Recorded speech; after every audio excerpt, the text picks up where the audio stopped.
Thank you for tuning to the Frederick Allen Show. Tonight, our topic is Deaf Talk.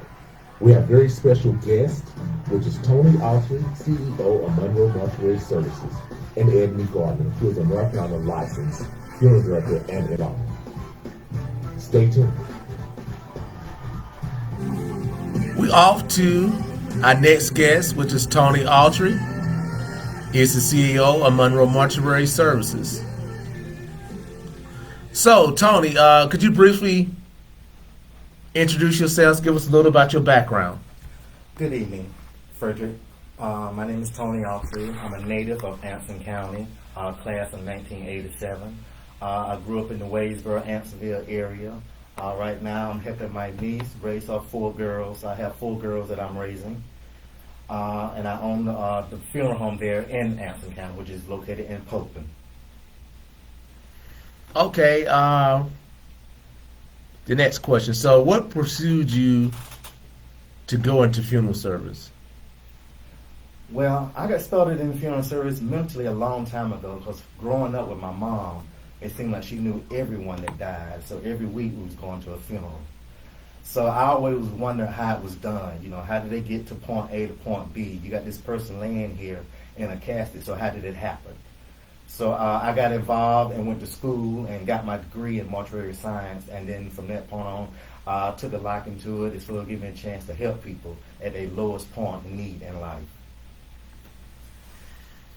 With that funeral service degree, what all have you done with it besides worked in funeral service, been an intern? You have assisted several funeral homes over the years, and what all can you do with that degree? Well, I've taken my degree. I worked at the Mecklenburg County Medical Examiner's Office for like 10 years as a forensic tech. And I worked at Carolina Medical as an autopsy tech. And I worked at Novant Healthcare as a histology tech and a Mohs tech, which all deals with parts of the body, skin, and different things of the human body. Okay, with owning Monroe Mortuary Services, what challenges have you faced and how have you overcome them? Well, there have been several challenges because one thing I have learned over the years, one thing you got to do is get you a good support group. Because a lot of people don't realize your vision and your dreams are yours. And to actually get someone else to appreciate it and care about it as much as you do is sometimes hard. So my last life challenges with my business is mainly getting the right support group together, humbling down, and being respectful to people, and just being there at their time of need.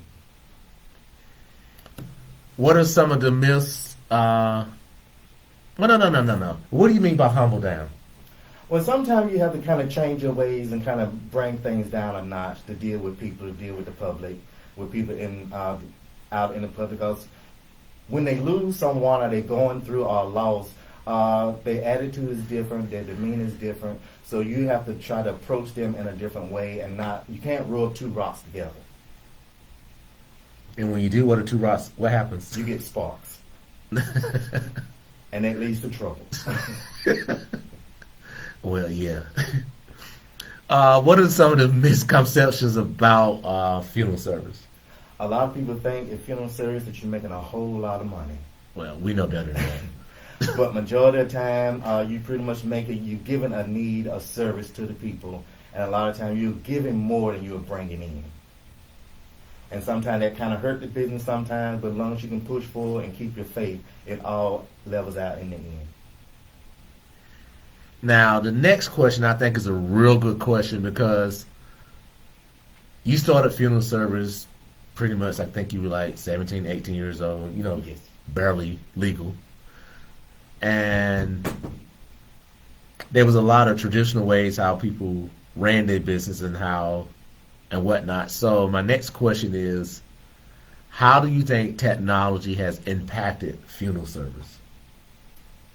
Technology has really impacted funeral service, and especially we go back to COVID, and that gave us a chance to realize all the things that we could be using in funeral service, as well as technology, using the TV screens, using the internet to connect, to actually have services, Zoom, and different applications like that on the internet you can use to connect with funeral service.